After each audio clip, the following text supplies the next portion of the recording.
कल्पना कीजिए एक बहुत ही खचाखच भरे कोर्टरूम की। वहाँ शहर का सबसे मशहूर, सबसे कामयाब और सबसे अमीर वकील खड़ा है। जूलियन मिंटल। बिल्कुल, जूलियन मिंटल। वो अपना केस लड़ रहा है। हर कोई उसकी दलीलों को एकदम मंत्रमुग्ध होकर सुन रहा है, लेकिन अचानक वो फर्श पर गिर पड़ता है। कोई ड्रामा नहीं, कोई फिल्मी सीन नहीं। हाँ, कोई ड्रामा नहीं, सिर्फ काम के उस भयानक दबाव और तनाव का नतीजा जिसने उसके दिल को काम करने से ही रोक दिया। एक भारी हार्ट अटैक। और एक झटके में वो सारी कामयाबी, वो सारा पैसा, वो सारा रुतबा बस बेमानी हो गया। और पता है, ये दृश्य सिर्फ एक व्यक्ति की दुखद घटना नहीं है। ये आज की उस सच्चाई का आईना है जिसे अक्सर कामयाबी की अंधी दौड़ में एकदम नजरअंदाज कर दिया जाता है। मतलब जूलियन जैसे लोग बाहर से तो अजय लगते हैं, लेकिन अंदर से उनका सिस्टम पूरी तरह चरमरा चुका होता है। एकदम सही बात है। और आज की हमारी इस गहरी चर्चा यानी इस डीप डाइव का आधार यही घटना है। रॉबिन शर्मा की बहुचर्चित किताब the monk who sold his Ferrari के जरिए हम उस ब्लूप्रिंट को डिकोड करेंगे जो जूलियन ने मौत को इतने करीब से देखने के बाद खोजा था। हाँ, जब उसने अपनी वो आलीशान जिंदगी, अपनी वो चमकती हुई लाल फरारी सब कुछ बेच दी और भारत के हिमालय की तरफ निकल पड़ा। बिल्कुल। तो हम उन 7 मुख्य सिद्धांतों की गहराई में उतरेंगे जो उसने वहां के रहस्यमयी सन्यासियों से सीखे। और देखिए, ये महज एक कहानी का विश्लेषण नहीं है। ये आज की भाग दौड़ भरी जिंदगी में बर्नआउट से बचकर एक सुकून और मकसद भरा जीवन जीने का एक व्यावहारिक खाका है। एक ब्लूप्रिंट है। हाँ, अगर मैं जूलियन की स्थिति को एक आधुनिक उदाहरण से समझाऊं तो उसका वो हार्ट अटैक बिल्कुल वैसा ही था जैसे किसी कंप्यूटर ब्राउजर में एक साथ सैकड़ों टैब खोल दिए गए हों। अरे वाह, ये एनालॉजी बहुत सटीक है ना? मतलब सीपीयू पूरी तरह ओवरलोड हो चुका हो और अचानक सिस्टम क्रैश कर जाए। उसकी बाहरी जिंदगी एक लाल फेरारी की तरह चमचमा रही थी। लोग उसे देखकर रश्क करते थे, लेकिन अंदर का इंजन पूरी तरह धुआं दे रहा था। बिल्कुल। और इस क्रैश के पीछे की वजह समझना बहुत दिलचस्प है। मतलब जूलियन को ये शांति और ये नया जीवन तब तक नहीं मिल सकता था जब तक उसने अपनी उस फरारी को पूरी तरह से नहीं छोड़ दिया। मतलब वो फेरारी सिर्फ एक गाड़ी नहीं थी। नहीं, बिल्कुल नहीं। फेरारी यहाँ सिर्फ एक गाड़ी का नाम नहीं है। ये दिखावे की दुनिया, झूठे अहंकार और समाज के सामने खुद को सफल साबित करने की उस खोखली दौड़ का प्रतीक है। दिखावे की दुनिया। हाँ, इंसान का दिमाग अक्सर इन बाहरी चीजों में इतना उलझ जाता है कि उसे लगता है कि उसकी पहचान इसी से है। अब देखिए, जब इंजन धुआं दे रहा हो तो कार पर नया पेंट करने से कोई फायदा नहीं होता। एकदम सही बात है। इंजन को तो खोलकर अंदर से ही ठीक करना पड़ता है। बिल्कुल, जूलियन ने हिमालय जाकर ठीक यही किया। उसने अपनी पहचान को बाहरी दुनिया से काटा ताकि वो अपने अंदर के सिस्टम को रिबूट कर सके। और ये रिबूट सबसे पहले कहाँ से शुरू होता है? किताब के मुताबिक हिमालय पहुंचने के बाद जूलियन को सबसे पहले अपने अंदर के उस फाउंडेशन को दोबारा बनाना था। आंतरिक नींव। हाँ, और इसकी शुरुआत होती है मन से। वहां उसे जो नजरिया मिला उसके अनुसार हमारा मन एक सुंदर हरे भरे बगीचे की तरह है। अगर इस बगीचे की सही देखभाल की जाए, इसमें अच्छे विचार बोरे जाएं, तो बेहतरीन फूल खिलेंगे। लेकिन अगर इसमें चिंता, डर और नकारात्मकता का कचरा डाला जाए तो ये पूरा बगीचा बर्बाद हो जाएगा। बिल्कुल। और इस बगीचे वाले रूपक की मनोवैज्ञानिक गहराई को समझना जरूरी है। इंसान का दिमाग एवोल्यूशन या विकासवाद के कारण नकारात्मक चीजों पर जल्दी ध्यान देता है। इसे विज्ञान में नेगेटिविटी बायस कहते हैं। मतलब हम बुरी चीजों को जल्दी पकड़ते हैं। नहीं भरा जाएगा तो उसमें डर और चिंता अपने आप घर कर लेंगे। इसीलिए विचारों पर नियंत्रण यानी फोकस कोई लग्जरी नहीं है, ये मानसिक स्वास्थ्य के लिए सबसे बुनियादी जरूरत है। चलिए इसे थोड़ा गहराई से समझते हैं, क्योंकि यहाँ एक बहुत बड़ी व्यवहारिक उलझन है। कैसी उलझन? देखिए, अगर मन एक बगीचा है तो आज की दुनिया तो एक डंप ट्रक की तरह है। हाँ, बिल्कुल, एक बहुत बड़ा डंप ट्रक। सच में, हम चाहे कितनी भी कोशिश कर लें, बाहर से आने वाला तनाव, काम का प्रेशर, सोशल मीडिया का शोर और फालतू विचारों का कचरा रोज हमारे दिमाग की बाउंड्री में उड़ेला जाता है। रोजमर्रा का शोर। तो ऐसे में कोई इस कचरे की एंट्री को कैसे रोक सकता है? फोकस करना तो दूर की बात है, इंसान बस उस कचरे से बचने की कोशिश में थक जाता है। मैं तो यही सोच रही थी। ये एक बहुत ही जायज़ उलझन है और इसका जवाब उस मन के बगीचे के बाहर खड़े एक सख्त गार्ड में छिपा है। अच्छा, वो गार्ड कौन है? ये गार्ड है इंसान के जीवन का उद्देश्य, या जिसे किताब में धर्म का नाम दिया गया है। मतलब जब किसी इंसान के पास एक स्पष्ट और गहरा उद्देश्य होता है तो उसका दिमाग पूरी तरह उस काम में व्यस्त हो जाता है। उद्देश्य? हाँ, अगर हम इसे न्यूरोलॉजी के नजरिए से देखें तो हमारे दिमाग में एक रेटिकुलर एक्टिवेटिंग सिस्टम होता है। इसे शॉर्ट में RAS कहते हैं। RAS, ठीक है। ये सिस्टम ये तय करता है कि कौन सी जानकारी अंदर जाएगी और कौन सी बाहर रहेगी। जब जीवन का मकसद सिर्फ पैसा कमाना या दूसरों को दिखाना नहीं होता, बल्कि एक ऐसा जुनून बन जाता है जो खुद से बड़ा हो, तो ये RAS सिस्टम फालतू के तनाव और कचरे को फिल्टर कर देता है। अरे वाह! मतलब दिमाग में कचरा तभी जमा होता है जब वहाँ खाली जगह होती है। एकदम सही पकड़ा आपने। जब कोई अपने मकसद के प्रति पूरी तरह समर्पित होता है तो बाहरी दुनिया के डंप ट्रक का कचरा दिमाग की बाउंड्री से ही बाहर गिर जाता है, क्योंकि अंदर उसे प्रोसेस करने के लिए कोई मानसिक जगह ही नहीं होती।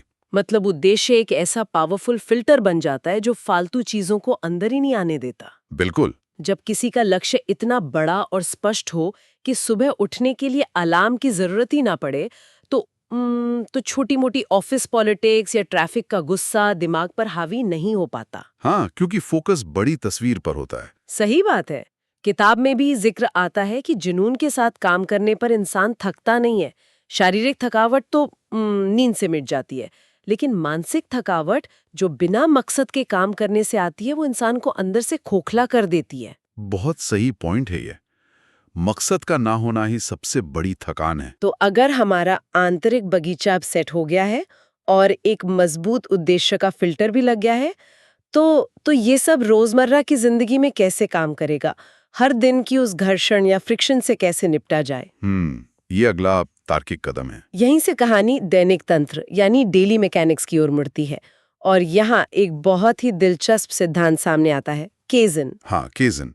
ये एक जापानी शब्द है जिसका अर्थ है निरंतर और कभी न खत्म होने वाला सुधार। लेकिन यहाँ इसे सिर्फ एक कॉर्पोरेट बज़वर्ड की तरह इस्तेमाल नहीं किया गया है। तो जूलियन की कहानी में इसका क्या मतलब है? जूलियन के लिए केजन का मतलब अपनी बॉडी, अपने दिमाग और अपनी आत्मा को हर दिन थोड़ा थोड़ा बेहतर बनाना है। मतलब ये बाहर की दुनिया को जीतने के बारे में नहीं है, बल्कि खुद पर विजय पाने के बारे में है। खुद पर काम करना। हाँ, अपने डर का सामना करना, ऐसी किताबें पढ़ना जो नजरिया बदलें, या रोज व्यायाम करके शरीर को मजबूत बनाना, ये सब केजन के हिस्से हैं। यहाँ बात सच में बहुत दिलचस्प हो जाती है, क्योंकि मुझे यहाँ एक बहुत बड़ा विरोधाभास नजर आ रहा है। अच्छा, कैसा विरोधाभास?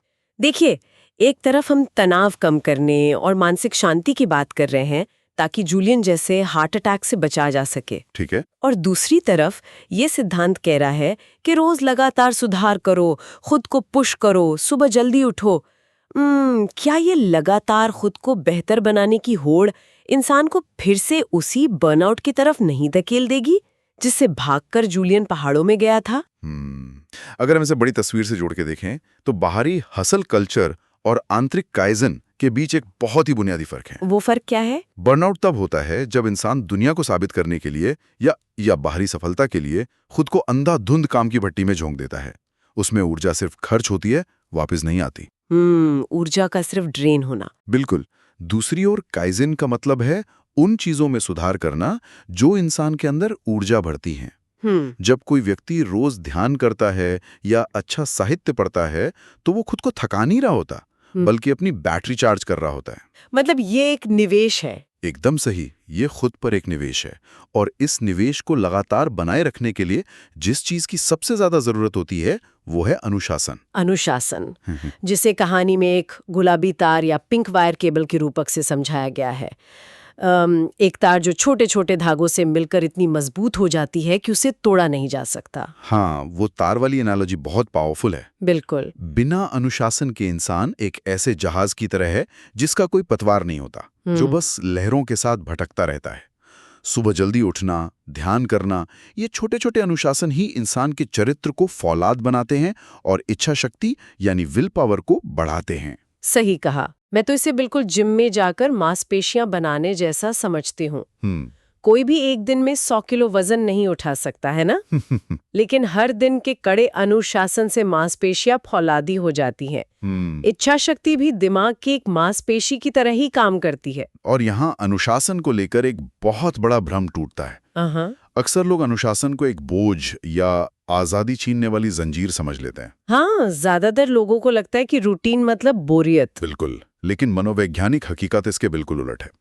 अनुशासन ही वो चीज है जो इंसान को सच्ची आजादी देता है। वो कैसे? इसे डिसीजन फटीग यानी फैसले लेने की थकावट के नजरिए से देखते हैं। जब किसी की जिंदगी में अनुशासन नहीं होता तो उसे हर दिन छोटे छोटे फैसले लेने पड़ते हैं। जैसे, क्या मैं आज कसरत करूं, क्या मैं आज जंक फूड खा लूं, क्या मैं काम टाल दूं। और ये फैसले रोज बहुत ऊर्जा लेते हैं। आसन आ जाता है, आदतें तय हो जाती हैं, तो ये मानसिक संघर्ष खत्म हो जाता है। एकदम सही। इंसान की इच्छा शक्ति मजबूत हो जाती है और बाहरी दुनिया के प्रलोभन, क्रोध और लालच उस पर हावी नहीं हो पाते। ये पतवार उसे भटकाव से बचाकर एक तय दिशा में ले जाती है। तो असल में अनुशासन इंसान को थकाता नहीं है, बल्कि उसे उस अनियंत्रित तनाव से बचाता है जो हार्ट अटैक या मानसिक पतन का असली कारण बनता है। मतलब अनुशासन जंजीर नहीं है, बल्कि वो ढाल है जो बाहरी दबाव से बचाती है। बिल्कुल सटीक बात कही आपने। ये नजरिया सच में बहुत ताज़ा है। अब जब अंदर का सिस्टम रीबूट हो चुका है, फोकस आ गया है और रोज की आदतें अनुशासन के साथ सेट हो गई हैं, तो सवाल उठता है कि ऐसा व्यक्ति इस बाहरी दुनिया और बाकी लोगों के साथ कैसे व्यवहार करता है। यानी दुनिया के साथ इंटरेक्शन। हाँ, यहाँ आकर हम समय के प्रबंधन और निस्वार्थ सेवा के चौराहे पर खड़े होते हैं। किताब का एक बड़ा संदेश ये है कि अपने समय की कद्र करें। समय सबसे कीमती संपत्ति है। पैसा तो वापस कमाया जा सकता है, लेकिन बीता हुआ 1 घंटा भी दुनिया की सारी दौलत देकर वापस नहीं लाया जा सकता। एकदम सही, जो बीत गया वो वापस नहीं आता। इसलिए उन चीजों को बेरहमी से ना कहना सीखना चाहिए जो जीवन में कोई वैल्यू ऐड नहीं करती। लेकिन और इसके ठीक विपरीत एक और गहरा सिद्धांत ये बताया गया है कि सच्ची खुशी स्वार्थ से ऊपर उठकर दूसरों की निस्वार्थ सेवा करने में है।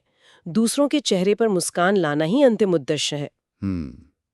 सेवा का भाव। तो यहाँ फिर से एक बहुत गहरी पहेली खड़ी हो जाती है। तो इस सब का असल मतलब क्या है? एक तरफ कहा जा रहा है कि समय सबसे कीमती है और हर उस चीज को ना कह दो जो आपके लिए फायदेमंद नहीं, और दूसरी तरफ कहा जा रहा है कि निस्वार्थ भाव से दूसरों की सेवा करो। हाँ, ये दोनों बातें आपस में टकराती भी लगती है। बिल्कुल। इन दोनों एकदम विपरीत छोरों के बीच संतुलन कैसे बनेगा?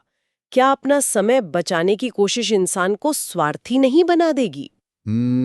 इससे एक बहुत जरूरी सवाल खड़ा होता है और सतह से देखने पर यह जरूर एक विरोधाभास लगता है, लेकिन गहराई में उतरने पर समझ आता है कि ये दोनों सिद्धांत एक दूसरे के विरोधी नहीं बल्कि पूरक हैं। पूरक कैसे हैं?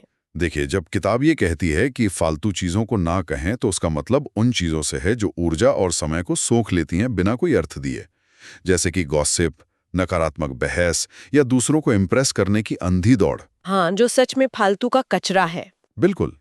ना कहने का असली मकसद यही है कि हमारे पास सार्थक कामों के लिए समय बच सके। जब कोई इंसान अपनी बाउंड्रीज तय करता है और अपने समय की रक्षा करता है, तभी उसके पास वो प्रचुरता, वो मानसिक शांति और वो ऊर्जा आती है जिसे वो निस्वार्थ सेवा में लगा सकता है। अच्छा, मतलब पहले खुद को भरना होगा? एकदम। इसे ऐसे समझते हैं, एक खाली प्याले से आप किसी और की प्यास नहीं बुझा सकते।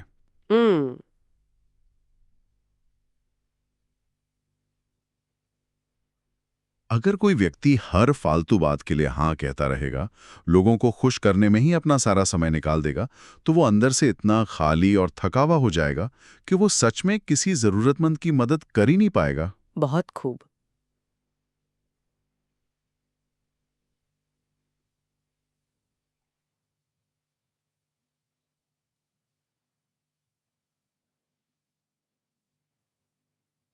मतलब ना कहना स्वार्थ नहीं है, बल्कि ये वो सुरक्षित घेरा है जो हाँ कहने लायक अच्छे कामों के लिए जगह बनाता है। बिल्कुल सही। और निस्वार्थ सेवा के लिए बहुत ऊर्जा चाहिए।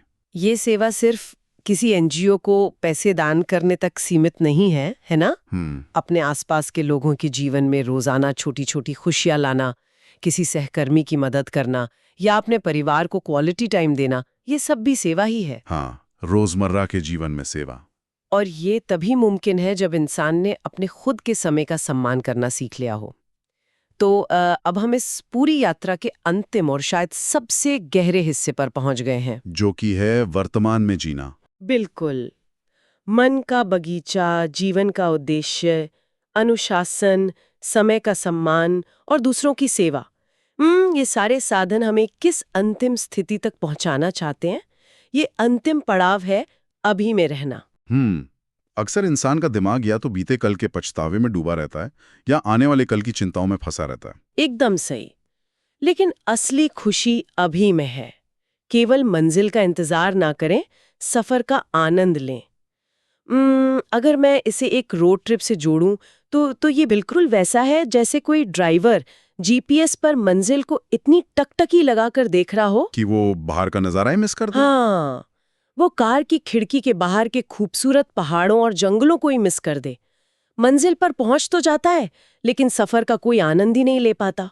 और मनोविज्ञान में इसी को अराइवल फैलेसी कहते हैं। ये भ्रम कि जब मैं मंजिल पर पहुंच जाऊंगा तब मैं खुश रहूंगा। बस एक बार ये हो जाए फिर लाइफ सेट है। बिल्कुल वही। और अगर हम इसे जूलियन मेंटल की कहानी के शुरुआती हिस्से से जोड़ें तो तस्वीर एकदम साफ हो जाती है। जूलियन के उस भयंकर हार्ट अटैक का मुख्य कारण क्या था? यही कि वो कभी वर्तमान में नहीं जिया। एकदम सही। वो हमेशा अगले बड़े केस, अगली फिरारी, अगले बड़े मुकाम की चिंता में दौड़ता रहा। उसका पूरा जीवन उस जीपीएस की स्क्रीन पर टिकी नजरों की तरह था। उसे लगता था कि एक बार वो ये नया मुकाम हासिल कर लेगा तो खुश हो जाएगा। लेकिन वो एक बार कभी नहीं आया। नहीं आया, क्योंकि जैसे ही एक मंजिल मिलती, दिमाग अगली मंजिल की तरफ भागने लगता। न्यूरोलॉजिकली भी ऐसा ही होता है। इंसान को मंजिल मिलने की उम्मीद में डोपामाइन मिलता है, लेकिन मंजिल मिलते ही वो खुशी गायब हो जाती है। और इसीलिए सफर का मजा लेना जरूरी है। बिल्कुल। हिमालय के सन्यासियों ने जूलियन को यही सिखाया कि अगर आज और अभी में खुशी नहीं खोजी तो दुनिया की सारी दौलत पाकर भी इंसान अंदर से खाली ही रहेगा। वर्तमान ही वो एकमात्र समय है जिस पर इंसान का सच में कोई नियंत्रण होता है। तो अगर हम इस पूरी डीप डाइव का सार निकालें तो ये एकदम साफ है कि बाहरी अमीरी, चाहे वो लाल फिरारी हो या बहुत बड़ा बैंक बैलेंस, ये सब कुछ बेमानी है अगर इंसान के अंदर शांति नहीं है। एकदम सही बात है। मंक माइंडसेट यानी एक सन्यासी की वो मानसिक अवस्था जहां मन शांत हो, उद्देश्य साफ हो, अनुशासन फौलादी हो और समय का सही इस्तेमाल हो, असल में वही असली संपत्ति है। जूलियन का पतन इसलिए नहीं हुआ क्योंकि वो एक महत्वाकांक्षी वकील था। तो फिर क्यों हुआ? पतन इसलिए हुआ क्योंकि वो अपनी असली पहचान भूलकर दिखावे की दुनिया का गुलाम बन गया था। असली कंट्रोल तब आता है जब इंसान इस दिखावे को छोड़कर अपने असली स्व को पहचानता है। बिल्कुल। बाहरी दुनिया और परिस्थितियों पर हमारा नियंत्रण कभी पूरा नहीं हो सकता, लेकिन अपने मन के बगीचे पर, अपने विचारों और अपनी प्रतिक्रियाओं पर हमारा पूरा नियंत्रण होता है। हाँ, और जो इंसान अपने मन को जीत लेता है वो बाहरी दुनिया के किसी भी तूफान का सामना बड़े आसानी से कर सकता है। तो इस डीप डाइव को समाप्त करते हुए हम एक ऐसा विचार छोड़ना चाहते हैं जो इस पूरी चर्चा को एक नए नजरिए से देखने पर मजबूर कर दे। जरूर। देखिए, जूलियन मेंटल को शांति पाने के लिए, अपने उस मंक माइंडसेट को खोजने के लिए अपनी फेरारी बेचनी पड़ी, अपना करियर छोड़ना पड़ा और हिमालय की उन शांत वादियों में जाना पड़ा। उसे सब कुछ छोड़ना पड़ा। लेकिन आज इस पल सोचने वाली बात यह है कि क्या हमें सच में शांति पाने के लिए सब कुछ छोड़ के पहाड़ों में जाने की जरूरत है? ये एक बहुत ही गहरा सवाल है ना? या फिर असली चुनौती और सबसे बड़ी जीत ये है कि हम अपनी रोजमर्रा की जिम्मेदारियों के बीच, अपने कॉर्पोरेट जॉब, अपने परिवार, शहर के ट्रैफिक यानी अपनी फेरारी के बीच ही अपने अंदर हिमालय जैसी वो गहरी खामोशी पैदा कर सके। बिल्कुल, उस शोर में शांति खोजना। हाँ, क्या हम शहर के उस शोरगुल के बीच अपने मन के बगीचे को हरा भरा रख सकते हैं? बिना फेरारी बेचे एक मंक की तरह सोचना, शायद यही आज के दौर की सबसे बड़ी उपलब्धि है। मैं इससे पूरी तरह सहमत हूँ। तो इसी उत्तेजक विचार के साथ आज की ये गहरी चर्चा यहीं समाप्त होती है। ये एक ऐसा सवाल है जिसे अपने साथ लेकर जाना और उस पर विचार करना बहुत दिलचस्प होगा।